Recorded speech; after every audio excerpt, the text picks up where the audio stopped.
Halo, apa kabar semuanya? Apa kabar hari ini? Jangan lupa tetap menjaga protokol kesehatan ketika beraktivitas. Pada pertemuan kali ini kita akan belajar mengenai bagaimana cara kita untuk menulis cerpen menurut saya. Setelah kemarin kita sudah belajar unsur-unsur, struktur kebahasaan, dan lain-lain mengenai cerpen.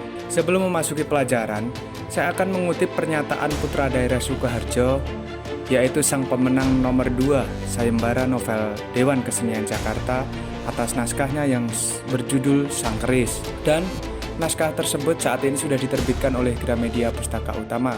Mas Panji Sukma, putra daerah Kecamatan Mojolaban, menyatakan bahwa penulis adalah Tuhan kecil karena dapat membuat semestanya sendiri, baik tokoh, latar, setting, dan sebagainya. Untuk mengawali menulis cerpen, yang perlu dan harus kita pahami adalah bagaimana cara kita untuk menangkap ide. Langkah awal agar bisa menulis sebuah cerita adalah memiliki ide cerita. Ide cerita tidak harus yang rumit-rumit. Kejadian sehari-hari yang dilihat atau dialami bisa menjadi ide cerita. Ide ini dapat juga dijadikan judul cerita. Misalnya, melihat seorang gadis sedang menyapu halaman, itu bisa menjadi ide cerita sekaligus dapat dijadikan judul. Misalnya judulnya Gadis Penyapu Halaman. Kalau judulnya dirasa kurang pas, bisa diganti dengan judul yang lain. Yang kedua, menulis dengan gaya bahasa sendiri. Langkah selanjutnya adalah menuliskannya dengan gaya bahasa sendiri. Orang yang bisa baca tulis tentu bisa melakukannya. Ini yang kadang enggan dilakukan oleh pemula. Rasa pesimis sudah menghantui padahal belum mencoba. Bagaimana akan bisa jika mencoba pun tak dilakukan? Menulis dengan gaya bahasa sendiri berarti menulis dengan gaya yang biasa dilakukan. Berarti pula menulis sebisanya. Ya, sebisanya saja. Tak perlu dipaksakan dengan gaya bahasa yang mendayu ala Khalil Gibran misalnya. Kalau bisanya cuma sepanjang 500 karakter, itu bagus. Itu adalah proses menuju ke cerpen sepanjang 5.000 karakter atau lebih. Kalau suka menulis narasi saja, itu sudah sangat bagus. Kalau menulis banyak dialognya, itu juga bagus. Semua bagus, yang penting menghasilkan tulisan atau karya tulis dan bagian dari sejarah. Karena menurut Pram, orang yang menulis adalah orang yang menuliskan sejarah. Yang ketiga, membuat paragraf pembuka. Tulisan yang digores pertama kali adalah paragraf pembuka. Membuat paragraf pembuka juga tidak perlu rumit-rumit.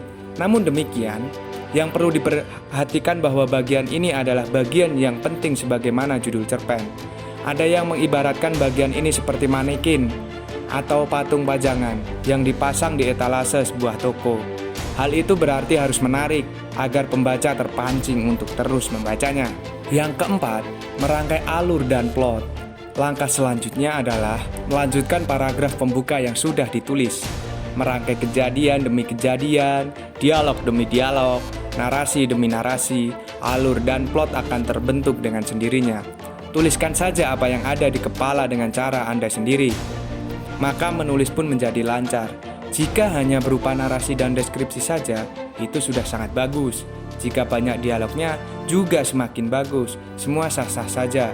Jika baru mampu 500 karakter, itu bagus. Harus dicoba menulis, dan menulis lagi. Lambat laun akan bisa mencapai 5.000 karakter atau lebih. Yang kelima, membuat paragraf penutup. Paragraf penutup juga hal yang sangat penting. Bagaimana sebuah cerita menjadi lengkap dipengaruhi oleh bagian ini. Jika bagian yang disebut ending ini bagus, maka cerpen ini pun bisa terdongkrak menjadi cerpen yang bagus. Bagian ini dapat ditulis dengan ending tertutup, ending terbuka, dan ending mengejutkan. Atau yang biasa dikatakan generasi Anda semua adalah ending yang menggantung. Yang keenam, mengendapkan tulisan. Setelah cerpen selesai ditulis, dapat diendapkan terlebih dulu. Waktunya bisa singkat, bisa lama, tergantung penulisnya. Pengendapan ini bertujuan untuk memberi jeda sebelum diedit. Yang ketujuh, mengedit tulisan. Cerpen yang telah diendapkan beberapa hari, beberapa bulan, atau beberapa waktu yang telah diputuskan oleh penulis harus dibaca lagi. Hal itu untuk mengetahui kesalahan tanda baca, logika cerita, dan sebagainya. Lakukan pengeditan secukupnya. Setelah itu berarti tulisan siap disajikan.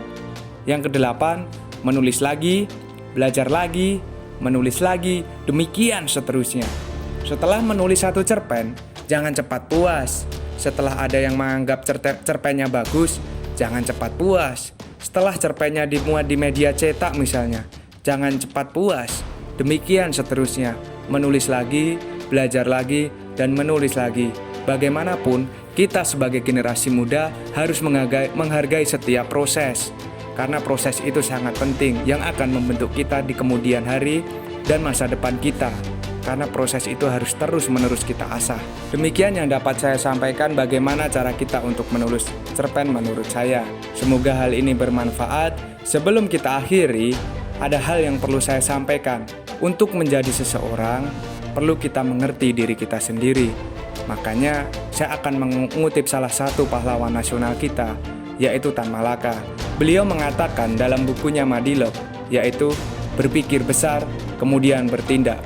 Itu yang harus dilakukan kita selaku generasi muda bangsa ini. Terima kasih.